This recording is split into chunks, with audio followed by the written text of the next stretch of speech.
Bueno, buenos días a todos. Buenos días, profe. Buen día, Buen profe. día, profe. Buen día, señora.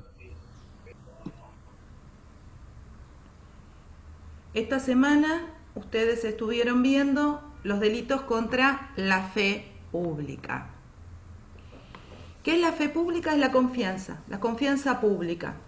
Y esa confianza que todos nosotros como sociedad tenemos respecto de determinados elementos, instrumentos o valores. Es decir, que confiamos que cuando los tenemos son auténticos, son reales.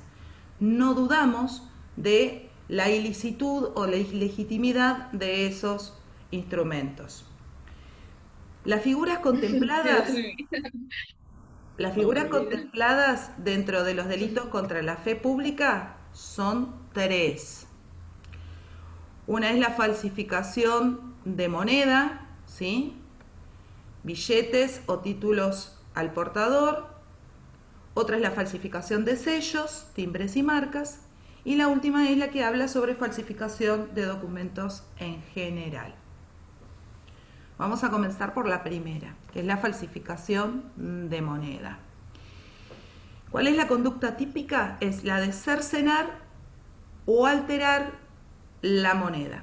Cuando el código habla de cercenar, cercenar quiere decir recortar, gastar, desarmar. Les pido por favor si... ahí está, yo apagué un micrófono. Si apagan los micrófonos, chicos, porque si no se escucha lo que ustedes hablan. Les decía entonces que cercenar está asociado a el desgaste. Hace referencia puntualmente cuando se habla de cercenamiento de las monedas metálicas. Ustedes vieron que las monedas, aparte de tener un determinado color o determinado tamaño o determinada acuñadura, tienen un peso. Cuanto más nuevas son más livianitas por el metal que se utiliza. Pero si ustedes la toman en su mano, marcan un peso. El desbastarlo, el desgastarlo, el alterarlo, el romperlo, hace que pierda su peso. La pérdida de peso en la moneda metálica significa un cercenamiento. Y este cercenamiento nos está alterando el valor de la moneda. Ya esa moneda no vale lo mismo que la moneda completa. ¿Sí? ¿Se entiende eso? Entonces, cuando hablamos de cercenar es desgastar, alterar una moneda metálica. Cuando hablamos ya no de cercenar, sino de la alteración propiamente dicha, ahí nos entran los papeles billetes, el papel moneda. Y en ese caso sería alteración, escribir el papel, romper donde está el número de serie, que nos identifica que ese billete es legal, que es verdadero, o alterarlo, agarrar una lapicera y empezar a cambiar los numeritos de serie. Eso hace también a esta figura. Por supuesto que se agrega la falsificación directamente, es decir, tomo papel, que puede ser papel moneda, tomo tinta y hago una moneda sin estar autorizado para la fabricación de la misma. ¿Vamos bien hasta acá? ¿Cómo se complementa la figura? Bueno, el simple hecho de falsificarla, alterarla, cercenarla es constitutivo de delito.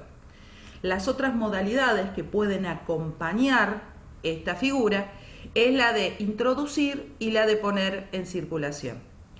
Introducir una moneda es traerla del extranjero a la República Argentina siendo falsa. O sea, una moneda que sea dentro de las conductas que antes les describí, se realizó en el extranjero y se la ingresó al país. No es necesario en este caso que se la ponga en circulación, basta con el simple hecho de ingresarla, ¿sí? Y la otra modalidad es la de ponerla en circulación. ¿Qué significa ponerla en circulación? Hacerla, utilizarla como si fuera válida y hacer que ingrese al mercado. ¿Queda claro? Para que este delito se constituya, es necesario que la víctima no se dé cuenta de la alteración o falsificación. Si la falsificación o la alteración fuera burda, por ejemplo, que yo le diera a ustedes un billete de 1.000 pesos que en la parte de atrás diga Circo Rodas, por nombrar algo, antes los circos ustedes a lo mejor ni lo vieron, pero repartían con las entradas, de un lado era como un billete y del otro lado estaba la marca del circo. Si fuera una falsificación así de burda, o si les quisiera pagar con una moneda de 5 pesos, que ustedes al verla se dan cuenta que no son 5 pesos argentinos, sino que pueden ser 5 pesos uruguayos, o que podría ser 5 pesos de una moneda que ya está en desuso en la República Argentina, no hay delito. Es decir, que cuando hay falsificaciones burdas, que la víctima tendría que darse cuenta a simple vista, este delito no se constituye. Es requisito que la víctima no se dé cuenta que el billete es falso. ¿Queda claro? ¿Sí? ¿Qué se hace con esta moneda, con estos billetes o con estos títulos falsos? Lo que se hace es la destrucción. Si ustedes van a un banco y quieren pagar con un billete que el cajero del banco certifica y les dice, mire, este billete es falso, ¿qué es lo que corresponde hacer? La destrucción, librar un acta de que se ha recibido un billete falso y eso se manda a el Banco Central. ¿Sí? Permiso, profe, una pregunta. No van a tener pena si la falsificación dependía de alguna certificación especial que el cajero del banco puede tener y ustedes no. Sí, ¿qué me decías, Alejandro? Esta figura solo admite el dolo, o sea, no puede ser culposa, ¿no? Porque Claro. si yo, por ejemplo, vengo de otro país y yo vengo y cambio los billetes que me sobraron, pero yo no sabía que eran falsificados, como que no, ¿cómo puedo Exactamente. saber si Exactamente. yo no soy perito? Exactamente. Perfecto. Es solamente dolosa, no admite la figura culposa. Por eso es Profe, que si ustedes saben que tienen un billete falso, porque se dieron cuenta o porque lo supieron de alguna forma que es falso, el hecho de dárselo a un señor que pide limosna en la calle ya es constitutivo de delito, porque ustedes están haciendo circular intencionalmente eso. Sí, ¿qué me preguntaba? Alfonso, profe, le habla. Yo Dale, le iba a contame. preguntar, justo, no sé si fue ayer o antes de ayer, tuvimos una clase de criminalística que estaban diciendo, nos estaba mostrando la falsificación de documentos. Sí. ¿Qué pasa si yo encuentro una persona con un documento o algo por el estilo que sea falsificado y tenga una pena punitiva? ¿Cómo tengo que Es, proceder es un yo? delito. Si es un documento de identidad, si es un documento de identidad o algunos documentos que ahora vamos a ver, que son documentos públicos, es un delito federal. ¿Eh? Entonces, ¿cómo tenés que proceder? Como es de acción pública y es federal, tenés que proceder a la detención y el secuestro del elemento. ¿Sí? Sí, sí, gracias, profe. Bueno, de falsificación de moneda quedó más o menos claro, ¿sí? El otro es la de Profe, falsificación. Sí, perdón.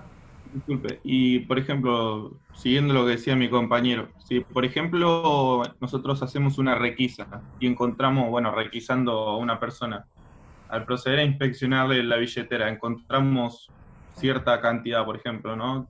10 billetes de 1.000 pesos, todos falsificados dentro de una billetera. Eso ya se puede, eh, ya se lo puede procesar por eso, por el mero hecho de tenerlo nomás, como si fuera, Claro, por ejemplo, tenencia de armas de guerra, un ejemplo. exactamente. A ver, fíjense que las conductas típicas, por lo que nos está hablando, nos da varias posibilidades. Nos habla de la falsificación en sí misma, o sea, que la persona lo haya falsificado. Nos habla de la introducción, nos habla del expendio, nos habla de la circulación. Es decir, que nos abarca todo. Este es un delito. ¿Ustedes se acuerdan del año pasado que estudiaron tentativa y dentro de la tentativa el iter criminis? ¿Se acuerdan de eso? Son los pasos a seguir para la comisión de un delito. Este tipo de figuras ya tienen pena por el simple hecho de tener en su poder elementos que indubitablemente nos llevan a creer que puede haber una falsificación. Entonces, el tener papel moneda sin estar autorizado ya es tentativa de falsificación. Cuanto más si tengo efectivamente en mi billetera, estamos hablando de que esa persona ustedes la han detenido porque ha cometido un delito o porque estaba por cometer un delito o porque hubo una denuncia sobre esa persona, realizan una requisa y dentro de esa requisa ustedes saben que la billetera tienen que ver qué es lo que tiene adentro. Bueno, si encuentran, obviamente que se van a poder actuar sobre esa falsificación. Claro que sí. Una cosa, cuando hacen el acta de requisa, ustedes no aseveren que el billete es falso. Ustedes van a tener que poner que encontraron tantos billetes y al describirlo va a surgir la falsedad. ¿Se entiende? Porque después, si el billete fuera verdadero, vamos a estar en un problema. Y si lo ponen como verdadero y fuera falso, están en otro problema. ¿Cómo? ¿Cómo describirlo, profe? Alfonso le habla. ¿Cómo describirlo? Decir cuánto... ¿Nunca hicieron un acta de secuestro de elementos? Sí. Sí. Pero no se me viene a la mente, disculpe. Estoy medio... ¿Cómo Hoy describo? es mi día. Es temprano, por eso, te entiendo, Michael sos. O Miguel, no sé. Sí, si me quiere decir así. Sí, como quiera. No, como vos me digas. Yo leo ahí Michelle. Si no Me te puedo decir dicen Michelle. Michael y me dicen Michelle. Bueno, ¿y a vos cómo te gusta que te diga? No sé, me da igual, profe. Bueno, ¿cómo se describe? Por lo que vos, yo justo acá no tengo, estoy en el comedor de casa y no tengo una billetera como para mostrarles.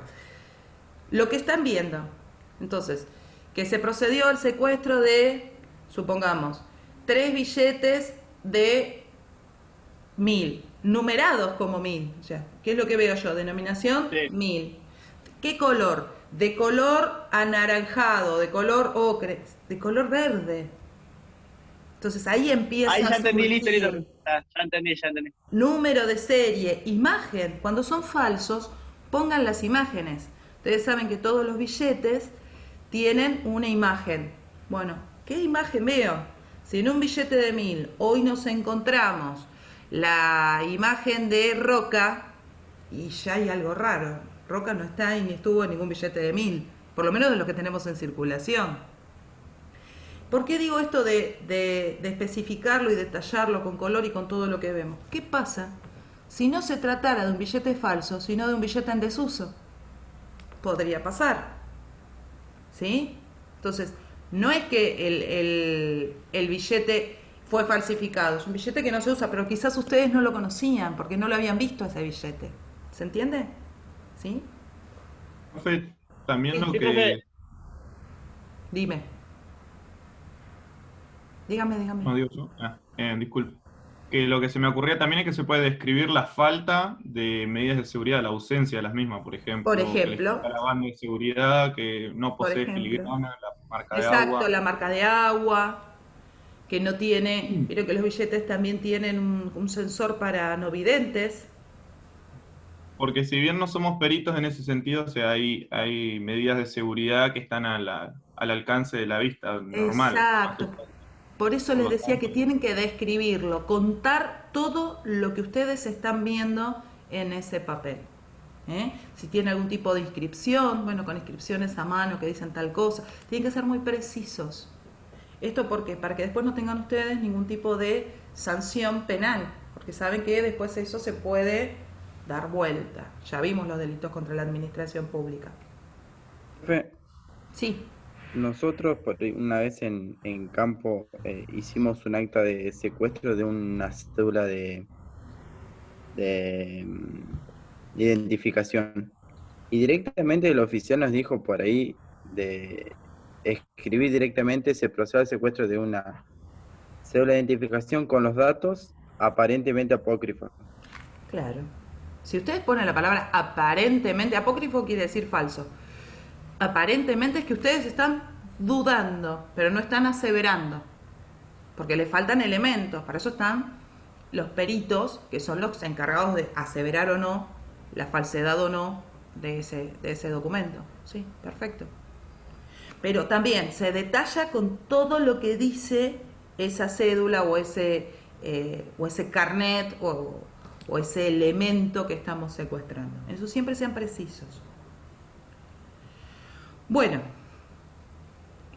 ahora pasamos ya a documentos que les interesa más que marcas, timbres y sellos. ¿En qué consiste esta figura? En alterar, cambiar o hacer nuevo una marca, un timbre o un sello que corresponde a la autoridad. Supongamos, sería falsificación de sellos, que yo vaya a la librería de enfrente de mi casa y me haga un sello medalla de Policía Federal y lo use. ¿Se entiende? Entonces, la conducta consiste en o hacer nuevo un sello o alterar un sello que ya existía. Tomo el sello medalla y le saco algo, lo altero, ¿sí? Y lo utilizo. En estos casos es necesario que se utilice el sello, el timbre o la marca. Si yo lo tengo en casa pero no lo utilizo, no va a ser constitutivo de delito. ¿Se entiende? Siempre hablamos de sellos, timbres o marcas que correspondan a la autoridad pública. No entraría en esta figura si yo tomo un sello personal de uno de ustedes, donde está solamente su nombre o su mail, o ustedes tomaron un sello mío, donde figura mi nombre, mi tomo en mi folio como abogada. No entraría acá, porque nos habla de la autoridad, ¿sí? Es decir, que solamente los sellos oficiales son los que estarían protegidos en esta figura. Si usaran mi sello de abogada para hacerse pasar por mí, bueno, ahí podríamos entrar en estafas, ¿sí?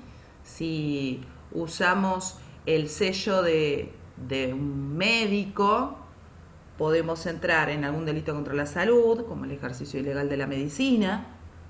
Podemos entrar en suministrar sin estar autorizados, recetar medicamentos, o podemos entrar en falsificación de documentos, que ahora vamos a ir a falsificación de documentos. ¿Queda claro hasta acá? Entonces todo lo que sea sellos, timbres o marcas, solamente para los que son de la autoridad pública. Vamos a falsificación de documentos. Y acá escribí, acá les escribí. Profe, Dime. la figura que nombró recién, ¿solo se consuma con el hecho de hacer o falsificar ese sello, hacerlo nuevo, no utilizarlo? No. Cuando nosotros utilizamos un sello que es verdadero, saco el sello medalla y lo utilizo para sin estar autorizada, para un tipo de documentación policial. O sea, el sello existe, es el verdadero, pero yo no soy la autorizada para el uso de ese sello. Bueno, ahí podemos entrar dentro de lo que es falsificación de documentos, porque yo estoy con ese sello avalando como verdadero un documento que en realidad estaría falseado en su parte intrínseca. ¿Se entiende? ¿Sí? O podríamos entrar, según lo que esté haciendo con ese sello, en otra figura. O sea, habría que ver para qué lo uso. Si lo uso para que me den dinero, entonces podemos entrar en estafas, por ejemplo. ¿Sí? ¿Queda más o menos claro? Porque es como que a esta altura de los delitos se nos tenemos que ver muy bien qué es lo que quiere hacer el autor, cuál es su intención, hacia dónde se dirige para poder ubicar el bien jurídico protegido. ¿Sí? Claro, o sea que la conducta, esta conducta típica solo se realiza si al falsificarla, solamente eso. Claro, porque después esos sellos, esas marcas, esos documentos, esas señas van a entrar en lo que vamos a ver ahora, que es la falsificación de documentos. Gracias. Excelente. Bueno, vamos a falsificación de documentos. ¿Qué es un documento?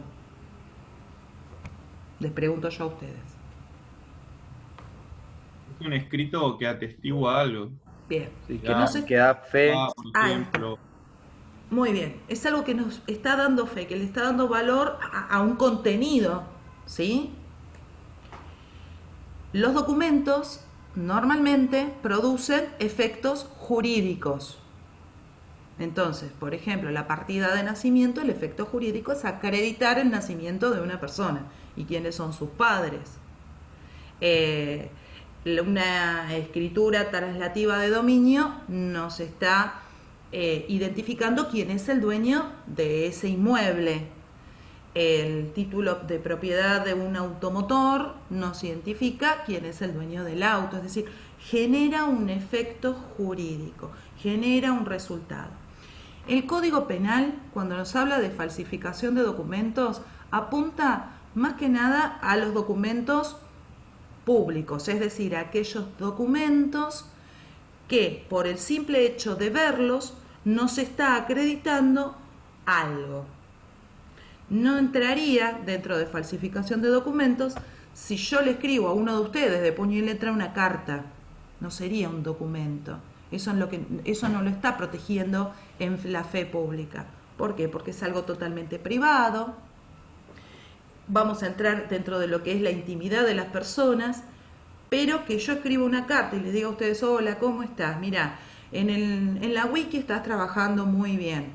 Eso nos genera un efecto jurídico, nos genera un resultado. ¿Se entiende? ¿Sí? Entonces, los documentos que se va a proteger prima facie dentro de esta figura son documentos públicos. ¿Eso por qué? Digo prima facie porque si leyeron el núcleo, si leyeron la clase van a ver que hay una excepción.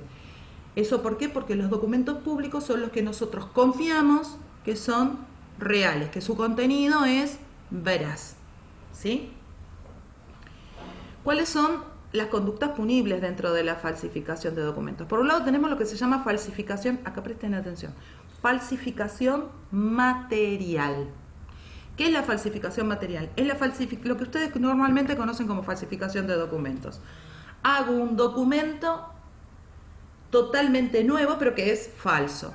Entonces hago una escritura de dominio que antes no existía, no es que había otras, la hago toda yo. Desde cero hago una nueva que es falsa, porque yo no tengo autoridad para poder hacer una escritura. Las escrituras las hacen los escribanos y las certifican en el registro de la propiedad inmueble.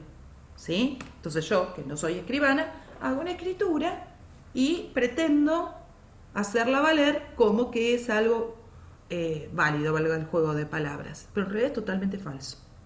La otra posibilidad, o sea, una es hacer todo un documento nuevo que no existía, que es totalmente falso. Otra es tomar un documento que sí existía, que era real, pero le cambio algunas partes. Altero algunas partes. Entonces en una escritura de dominio la dejo tal cual está, pero cambio el nombre del comprador. ¿Sí? O sea, si uno lo lee, el vendedor es el vendedor, el inmueble es el inmueble, hasta incluso pudo haber estado registrado o no en el registro de la propiedad, pero estoy cambiándole algo le estoy sacando. O algo más sencillo, le altero la fecha. Yo quiero hacer que figure en esta fecha porque así no pago tal impuesto. Bueno, entra acá, no podemos alterar las fechas. ¿Sí? Entonces, dos modalidades. Hago uno desde cero nuevo o uno que ya existía, le cambio algo. Entonces ahí lo torno en ilegal. Agravantes. Miren cuántos colores les puse para que les llame la atención. Dentro de los agravantes de esta figura tenemos a los documentos de identidad. Con cualquiera de las dos modalidades, que yo me haga un DNI nuevo o que a mi DNI le cambie algo. En los DNI que tenemos ahora es más complicado, pero en los DNI de la época en la que yo nací o de sus padres, era un papel, era un cartoncito con papelitos adentro, y si yo quería cambiar mi fecha de nacimiento porque me quería hacer más chiquita, bastaba que con despacito, con una lapicera, lo alterara. Bueno, formaba parte de estas figuras y encima agravada. ¿Sí? O no me gustaba mi segundo nombre, lo quería omitir o lo quería cambiar, lo escribía. Bueno, eso es una falsificación agravada. ¿Por qué? Porque nuestra identidad no podemos alterarla a nuestro antojo. Si no nos gusta no podemos cambiar la fecha de nacimiento, pero si no nos gusta el nombre, podemos hacer un trámite ante el registro de las personas y decir, bueno, mira, este nombre me pusieron, a mis papás les encantaría, pero a mí me causa un perjuicio terrible, soy motivo de burlas por el nombre que tengo. ¿Sí? Tampoco es que podemos cambiar cuando no son nombres que sean motivos de burla. Pero bueno, les comento. O el género, la identidad de género. Y sí, cuando yo nací me identificaron por lo que estaba viendo la partera, pero la verdad yo tengo otra, ahora me identifico de otra forma. Bueno, tengo que hacer el trámite correspondiente, no puedo agarrar mi DNI y yo cambiar y poner, en vez de hombre-mujer o al revés. ¿Sí? Los otros documentos que entran dentro de este grupo de causales de agravación son los asociados a los automotores. ¿Esto por qué? Porque el automotor circula, entonces no tenemos tiempo de ir hasta el registro de propiedad automotor. Nos basta con ver la cédula verde para creer y confiar que lo que dice esa cédula verde es real. ¿Sí? Me había olvidado de decirles que dentro de los documentos destinados a acreditar la identidad de las personas no solamente está el DNI, está también el pasaporte y está las credenciales que van a tener ustedes como oficiales de policía. Alguien me levantó la mano. Alessandro, decime. ¿Alessandro? No lo veo, Alessandro. Alessandro, tenés que habilitar el micrófono para que pueda escucharte.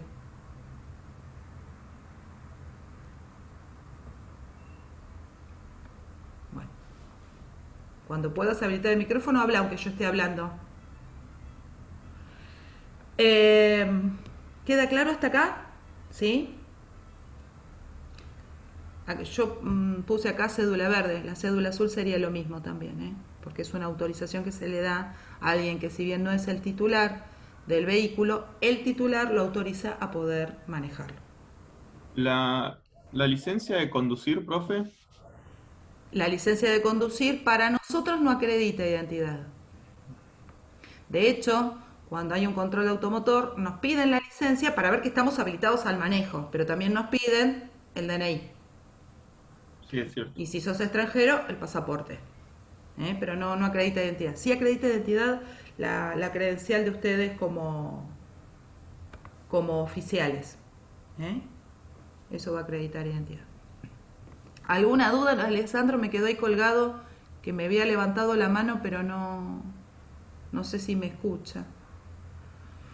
Bueno, eso es la falsedad material, es lo que nosotros podemos ver, palpar, ¿sí? Lo que nos damos cuenta, o lo que normalmente entendemos como falsificación de documentos. Y después tenemos la falsedad ideológica. ¿Qué es la falsedad ideológica? Vamos a realizar un documento total o parcialmente falso, pero auténtico en su forma. Es decir que yo, viendo el documento, no me voy a dar cuenta tan fácilmente que ese documento es falso. Por ejemplo, un escribano que altere la fecha de una escritura, o un encargado del registro civil que altere una partida. Es decir, que yo tomo el documento, lo veo y no me doy cuenta de la falsedad que tiene. ¿Eso por qué? Porque la falsedad está en la parte intrínseca. Necesitaríamos de otros elementos para poder corroborarla. ¿Se entendió? ¿Sí? Entonces, falsedad material, la que nosotros vemos, nos damos cuenta. Me doy cuenta, lo que les contaba antes, con los DNI viejos, que yo cambie con una lapicera. La puedo ver. La falsedad ideológica, el documento, al ojo, a lo que yo estoy viendo, es perfectamente real. Pero hay algo en su interior que es falso. ¿Sí? Alejandro, ¿querías preguntar algo? No, iba a preguntar si es necesario que esta falsedad en su contenido la realice un personal idóneo en la materia, como por ejemplo usted dio esos dos ejemplos. Es que es muy difícil que no lo haga, alguien que no sea idóneo. Podría realizarlo sin ser idóneo alguien que trabaja dentro de esa área, aun cuando no esté autorizado. Supongamos el empleado de una escribanía o un empleado del registro de las personas que no sea el encargado de hacer esas partidas. O sea, yo particularmente me sería un poco difícil poder hacer una falsedad ideológica. Sí podría hacerla material, pero muy difícil que pueda hacerla ideológica. No imposible, porque nada es imposible en esto, pero es difícil de probarlo. Nosotros no cometemos falsedad ideológica cuando mentimos en una testimonial, por ejemplo. No, si mienten, ¿O me estoy confundiendo? si mienten en la testimonial como declaración es falso testimonio. Para realizar una falsedad ideológica sería que ustedes le reciban esa información al testigo, porque ustedes pueden recibir información del testigo en forma perfectamente válida y no ponen lo que dice el testigo, sino que ponen lo que a ustedes les conviene o quieren. El testigo o en una denuncia. Recibe una denuncia y no importa lo que diga el denunciante, ustedes acomodan la denuncia y escriben rapidito. Ojo, ahí puede haber una falsedad ideológica. ¿Sí? Es un delito que se hace con intención, o sea, tiene que saber el funcionario lo que está haciendo. Bueno, después tenemos también dentro de las conductas punibles la falsedad por supresión. ¿Qué es la falsedad por supresión? Omito poner algo que tenía que haber puesto. Fácil. Falsificación de certificados médicos. Esto es una excepción y por eso se lo puso en rojo a lo que es la falsedad ideológica. ¿Por qué? Porque no se hace con un documento público, se hace con un documento privado. Los certificados médicos son documentos privados, ¿sí? Pero que dan efectos importantes desde el punto de vista jurídico. Si yo soy médico y hago una constancia que digo que he revisado a alguien, en realidad no lo revisé para que pueda realizar una actividad física y después esa persona se muere, soy responsable por eso. Vieron que muchas veces pasa que alguien no quiere ir a trabajar, por ejemplo, no quiere ir a la escuela de colegio, no la escuela de cadetes. Y tiene un médico amigo, che, me pones que me das 48 horas, como que me duele la garganta, que estoy descompuesto. Bueno, y no es real, porque el médico no lo revisó, no existía esa patología. Bueno, esa es la figura que está contemplada acá. ¿Esto por qué? Porque confiamos en la firma y el sello de ese médico. ¿Sí? Se podrá transformar en un delito contra la salud, se podrá transformar en otro tipo de figura, si en vez de hacer el médico, hacer la secretaria. Uy, sí, acá me dejó el doctor el recetario, espera que, total, yo le hago la firma. Ahí podemos entrar en una falsedad material más que ideológica. ¿Se entiende? Y pasa, No. lamentablemente. Decime, Alejandro. Y Si se corta, nos volvemos a ejemplo, conectar, Y si, por ejemplo, yo, un ejemplo, ¿no? Ayudante, como usted retrató en el ejemplo, pido que me hagan, que diga que estoy enfermo por tal cosa. ¿El único sujeto activo del delito sería el médico que me extiende el certificado o yo también? Para este delito, el médico es el responsable. Ahora, no te quita otras responsabilidades penales a vos por la comisión de Igual otros delitos. nosotros, en el reglamento está previsto como una falta grave. Por eso, no te va a quitar a vos otras responsabilidades penales. Ahora, por el delito de falsedad de certificado es el médico, es él. Si lo hace ahora, si vos le sacaste porque tu papá es médico y vos lo llenaste, ahí vos estás haciendo